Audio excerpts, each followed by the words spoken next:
که نوی موبایل واخلی او هغه د پی ټي ای نه بند شي نو د هغې نه مخکې تاسو له کم کارونه کول پکار دی ځکه نن سبا چې دی دغه دوکه راوتلي اکثر د پی ټي ای نه ستاسو موبایل چې دی دا بند شي تاسو له رجسټر درکړي خو بیا ستاسو موبایل چې دی دا بند شي او ځینې دکانداران چې دي هغه بیا تاسو له هغه آیمي چې ده هغه واپسي نه رجسټر کوي نو په دې ویډیو کې یو زه په حکم ځکه سبا ورځې دا مشکله چې دی دا تاسو ته هم راتلی شي تاسو بل کس له هم موبایل اخیستی شئ ځان له هم اخیستی شئ نو چې دغه مشکله چې دا تاسو ته رانه شي بل لا چې د پی ټي ای نه بند شو نو اکثر د هغې دغه چې دی رجسټریشن ډېر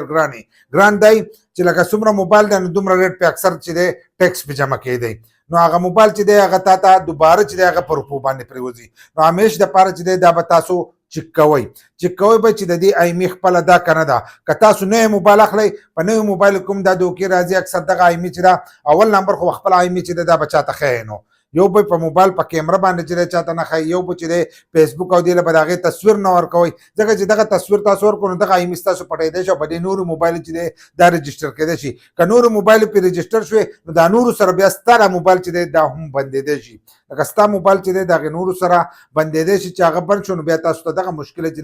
دا راتلی شي ځکه چې دا کوم آیمي چې دي دا کوم چې آیمیانې پټې کړي دي لکه هغه را پی ټي ای نه رجسټر نه په 2 نمبر رجسټر کې نو په هغې یو آیمي باندې ډېر موبایل چې دي دا رجسټر چې رجسټر نه اکثر هغه آیمي چې دا هغه بنده کې چې بنده کې نو چې کومې موبایل چې پې هغه ټولې موبایل چې دي هغه د دې د وجې نه بند شي که یو موبایل رجسټر ومي خو هغه ورسره هم د دې د وجې نه بند شي نو کوشش کوئ چې تاسو موبایل اخلئ نوی موبایل که اخلئ چې نوی موبایل اخلئ نو اول نمبر د هغې آیمي چې ده دا ګورئ آیمي په ډبي باندې هم ګورئ ماډل هم ګورئ بل لا چې موبایل څنګه کولاو کوو نو په هغې باندې هم آیمي چې ده تاسو کتلی شئ د هغې چې کوم کوډ دی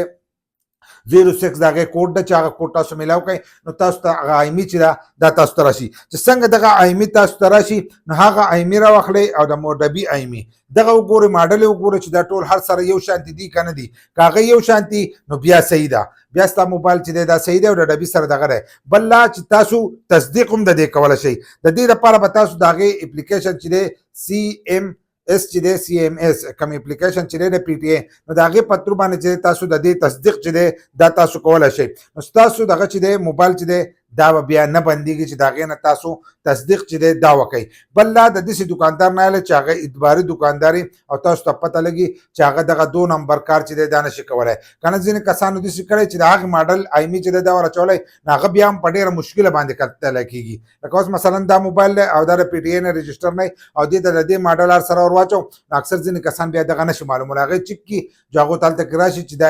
رجسټر دی رجسټر دی خو هغه بیا صحیح رجسټر نه نو کوشش وکئ چې تاسو موبایل اخلئ نو ډبې او په موبایل کې چې دننه آیمي د هغې چک کوئ بل لا چې تصدیق هم تاسو کوئ په هغه چې دی آنلاین چې تاسو لکه عام ساده دغه باندې چک کوئ نو 84 باندې چې دی هم تاسو خپله آیمي چې دی هغه ورسنډ کړئ نو د هغې طرفه تاسو ته هم رپورټ چې دی راشي د پی ټي ای له طرفه چې دا رجسټر دی که نه دی رجسټر نو په دغه طریقو باندې تاسو خپل موبایل چې دی دا چک کولی شئ